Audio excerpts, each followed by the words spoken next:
Hello,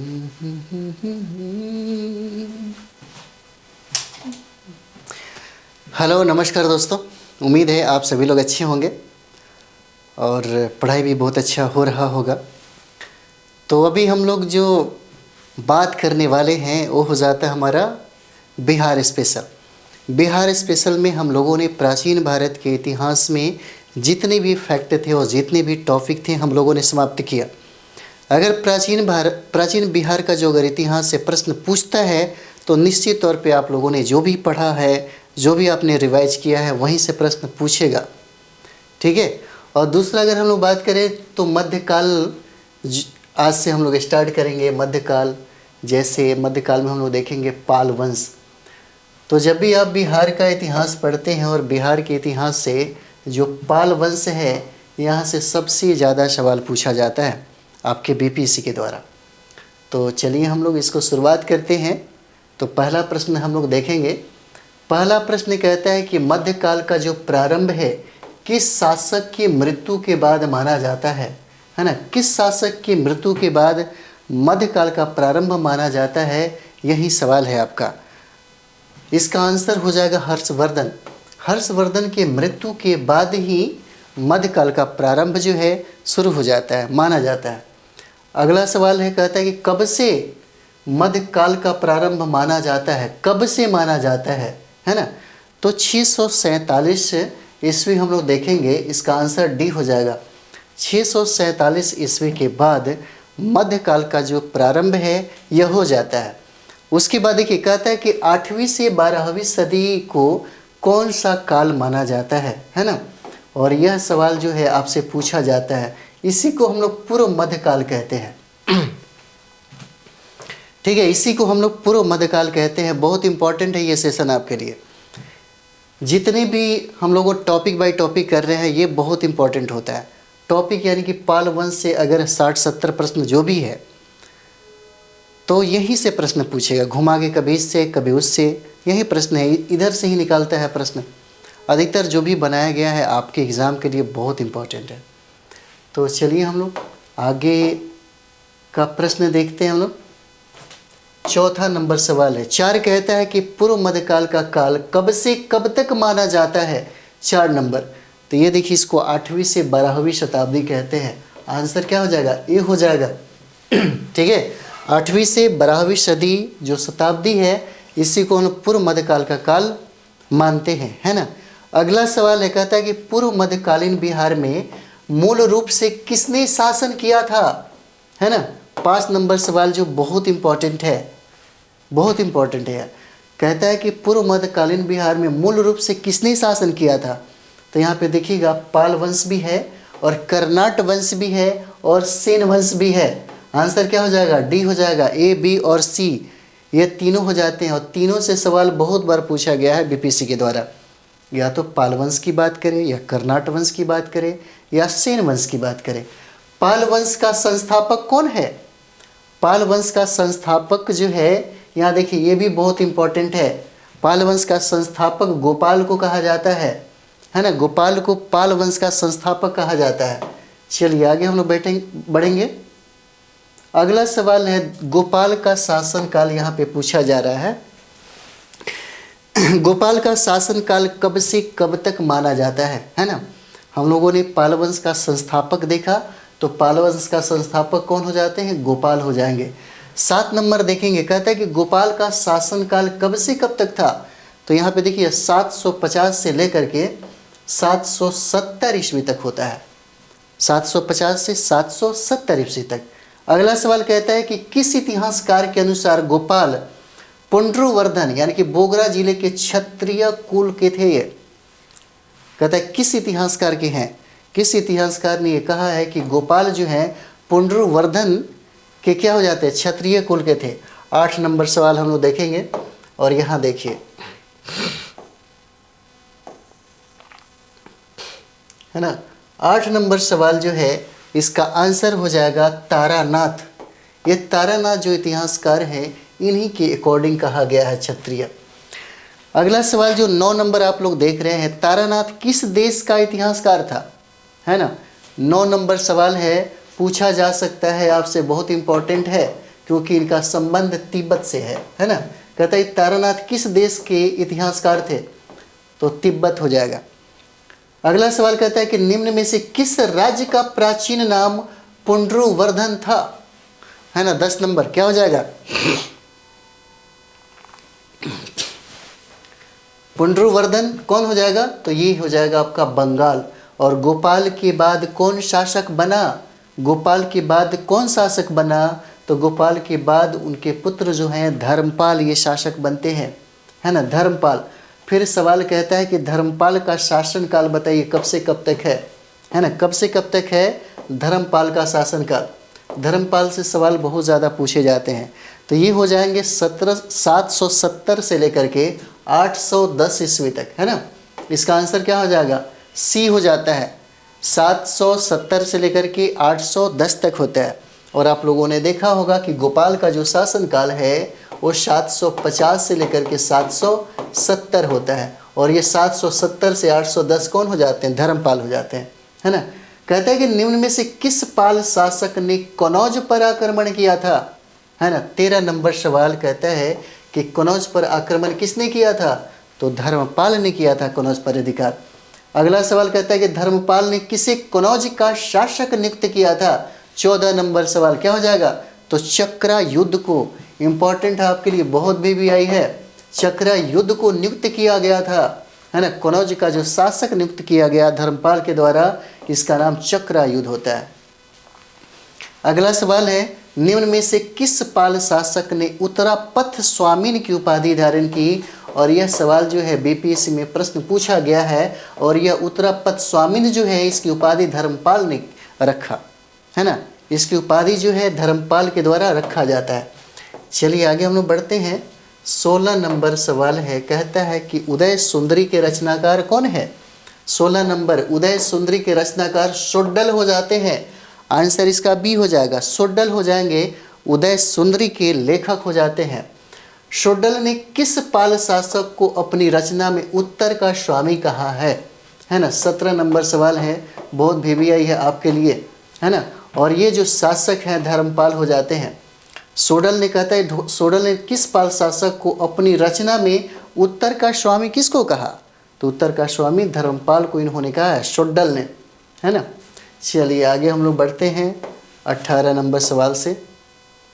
चलिए 18 कहता है कि निम्न में से कौन एक प्रतिहार शासक था। निम्न में से कौन एक प्रतिहार शासक था। 18 नंबर सवाल क्या हो जाएगा, वत्सराज हो जाएगा। 18 नंबर सवाल का आंसर है वत्सराज हो जाता है, ठीक है। निम्न में से कौन एक राष्ट्रकूट शासक था। 19 नंबर सवाल, राष्ट्रकूट शासक देखेंगे तो ये ध्रुव हो जाते हैं, आंसर ए हो जाएगा। और वत्सराज एवं ध्रुव ने किस पाल शासक को पराजित किया। 20 नंबर, तो ये पाल शासक जो हैं उनको पराजित किया गया जिसका नाम है धर्मपाल। यानी कि वत्सराज और ध्रुव ने किस पाल शासक को पराजित किया, तो ये धर्मपाल हो जाते हैं। और धर्मपाल के बाद कौन पाल शासक बना, इम्पोर्टेंट है आपके लिए, है ना। कहता है कि धर्मपाल के बाद कौन पाल शासक बना, तो ये आपके देवपाल हो जाते हैं। आंसर क्या है, डी हो जाता है, देवपाल को बनाया गया धर्मपाल के बाद, है ना। चलिए आगे बढ़ेंगे हम लोग। 22 नंबर सवाल है, कहता है कि किस पाल शासक के कार्यकाल में पाल साम्राज्य अपने चरमोत्कर्ष पर था, है ना। कहता है किस पाल शासक के कार्यकाल में पाल साम्राज्य अपने चरमोत्कर्ष पर था, तो ये इसका आंसर हो जाएगा देवपाल हो जाएगा, है ना। देवपाल के समय में पाल जो साम्राज्य था बहुत ही ज़्यादा फला फूला। अगला सवाल कहता है कि निम्न में से किस पाल शासक ने विस्तारवादी नीति अपनाई थी। VVI है, 23 नंबर सवाल है। और ये आपके देवपाल हो जाते हैं। देवपाल ने विस्तारवादी नीति अपनाई थी। और निम्न में से कौन प्रतिहार शासक था। 24 नंबर सवाल है, तो प्रतिहार शासक जो है नागभट्ट द्वितीय हो जाता है। आंसर क्या हो जाएगा, ये हो जाता है नागभट्ट द्वितीय। अगला सवाल कहता है कि किस पाल शासक ने प्रतिहार शासक तथा कंबोज के हुनों को पराजित किया था, है ना। और ये सवाल जो है आपसे पूछा जा सकता है, बहुत इंपॉर्टेंट है। वो पाल शासक देवपाल होते हैं। देवपाल ने क्या किया था, प्रतिहार शासक तथा कंबोज के हूनों को पराजित किया था। चलिए आगे देखेंगे हम लोग। 26 नंबर सवाल है। 26 नंबर सवाल देखा जाए।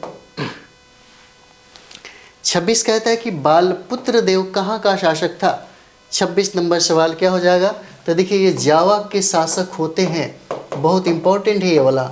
बालपुत्र देव जो है कहाँ का शासक है, तो ये जावा का शासक हो जाता है।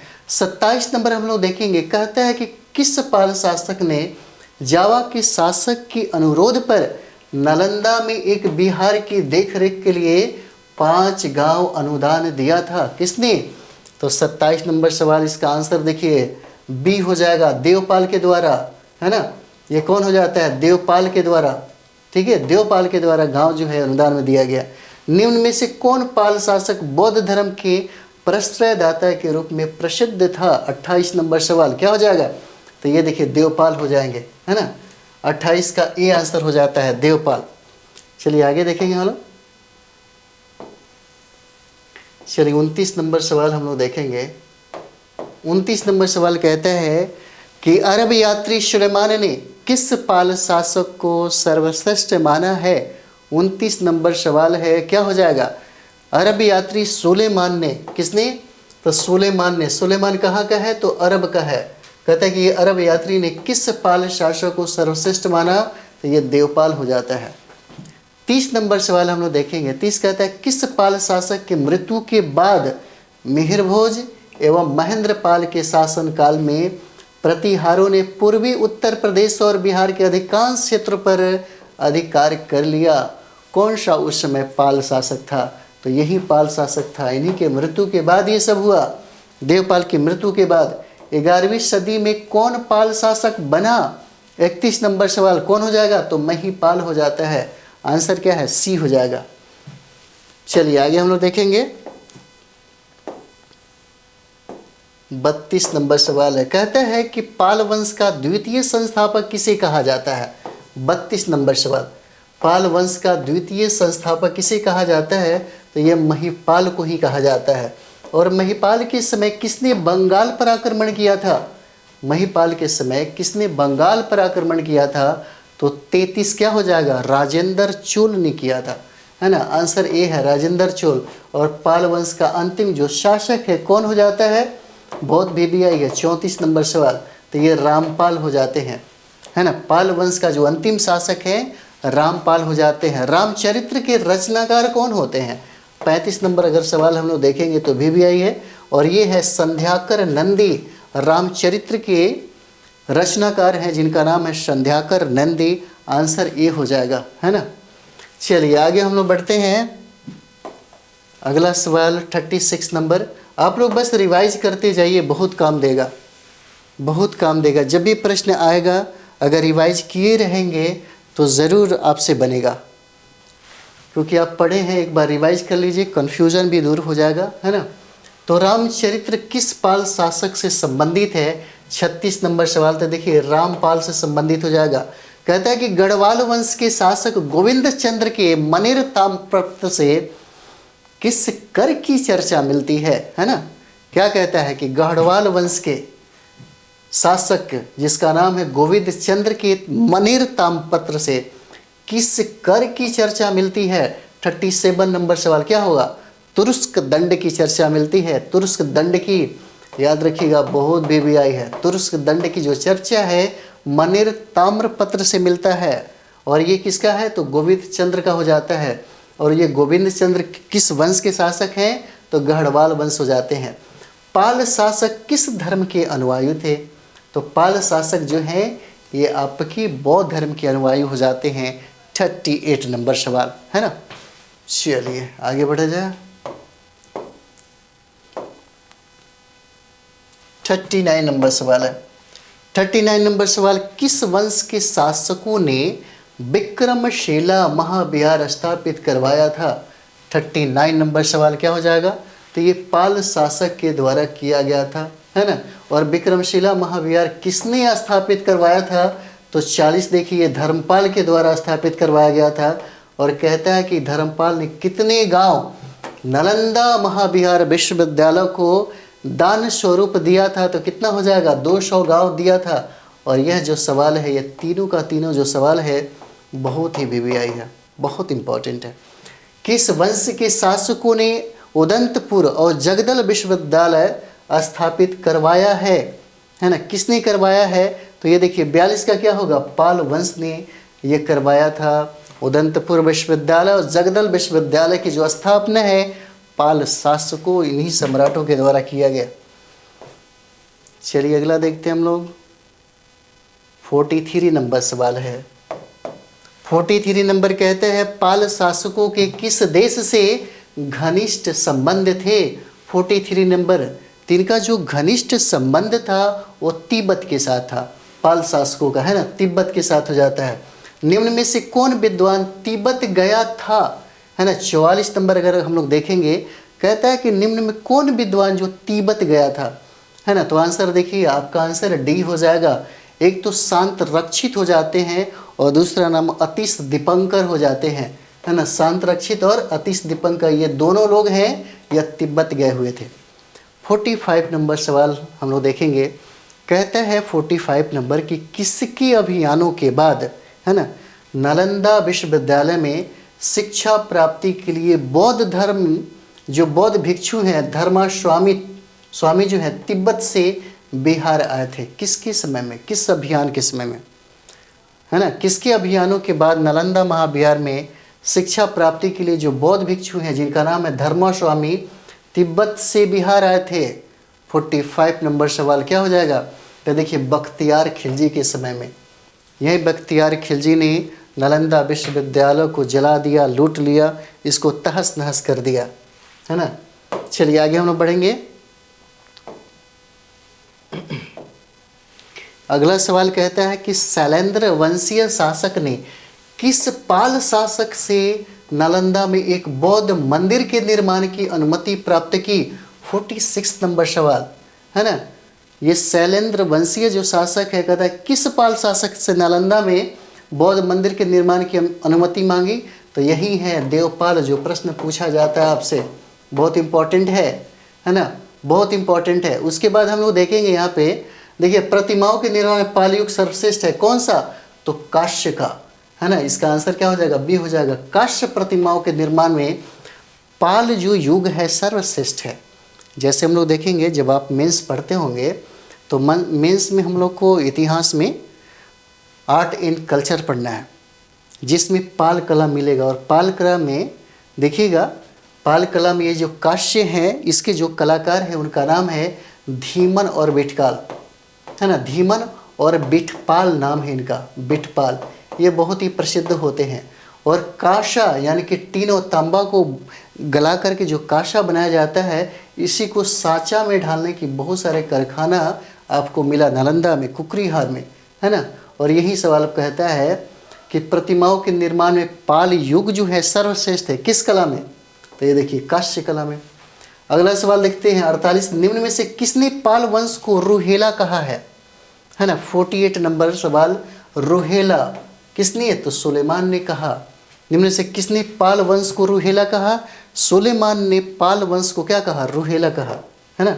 चलिए आगे हम लोग देखेंगे 49 नंबर सवाल। 49 कहता है यहाँ पे कि जिस समय पूर्वी भारत में पाल वंश का शासन था, उसी समय पश्चिम भारत में कौन सा वंश शासन कर रहा था? 49 नंबर सवाल, है ना? तो देखिए इसका आंसर गुर्जर प्रतिहार हो जाएगा। कहता है कि जिस समय पूर्वी भारत में पाल वंश का शासन था, उसी समय पश्चिमी भारत में किसका था? तो गुर्जर प्रतिहार वंश का हो जाता है। जिस समय पूर्वी भारत में, है ना, कौन सा वंश का शासन था, उसी समय दक्षिण भारत में राष्ट्रकूट वंश का शासन स्थापित था, है ना? 50 नंबर सवाल क्या हो जाएगा? तो देखिए यहाँ पे हो जाएगा कौन सा? पाल वंश हो जाएगा। यानी कि जिस समय पूर्वी भारत में कौन? तो पाल वंश का शासन था, उसी समय दक्षिण भारत में राष्ट्रकूट वंश का शासन था, है ना? राष्ट्रकूट वंश का दक्षिण में, और पश्चिम में बात करें तो गुर्जर प्रतिहार वंश हो जाएगा।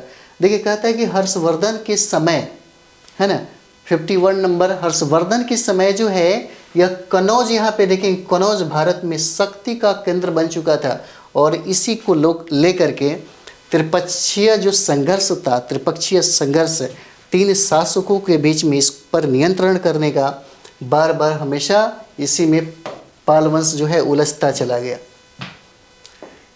आगे हम लोग देखेंगे 52 नंबर सवाल कहता है कि कनौज पर अधिकार हेतु किसके बीच संघर्ष हुआ था, है ना। 52 नंबर सवाल क्या हो जाएगा, तो देखिए यही डी हो जाता है। कौन, तो पाल हो जाएगा, प्रतिहार हो जाएगा, राष्ट्रकूट हो जाता है। त्रिपक्षीय संघर्ष कितने चरण में पूरा हुआ था, है ना। 53 नंबर सवाल, तो ये देखिए 5 चरण में यह पूरा हुआ। आंसर सी है। त्रिपक्षीय संघर्ष में किस पाल शासक ने भाग लिया था, है ना। 54 नंबर सवाल क्या हो जाएगा, तो त्रिपक्षीय संघर्ष में धर्मपाल शामिल हुआ था। और कहता है धर्मपाल का संघर्ष किस प्रतिहार शासक से हुआ। चलिए आगे हम लोग बढ़ेंगे। 55 नंबर है ना। 55 नंबर सवाल देखेंगे। ठीक है, 55 नंबर सवाल हम लोग देखेंगे।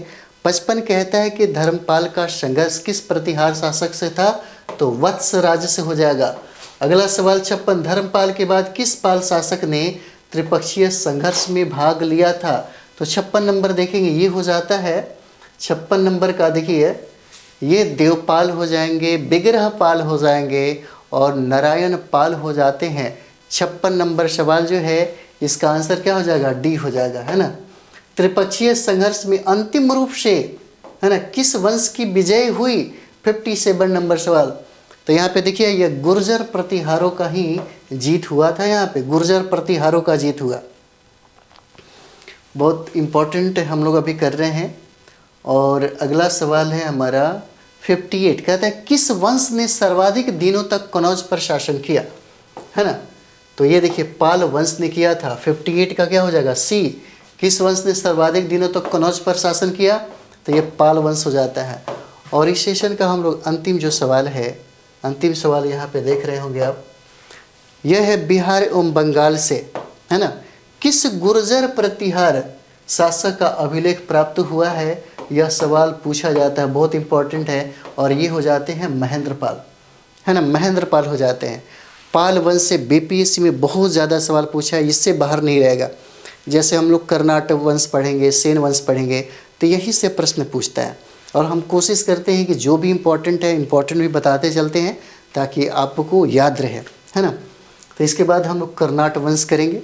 तो चलिए हम लोग मिलते हैं नेक्स्ट वीडियो में, ठीक है। तब तक आप लोग अच्छे से पढ़ाई करिए, अपना ख्याल रखिए। Thank you very much.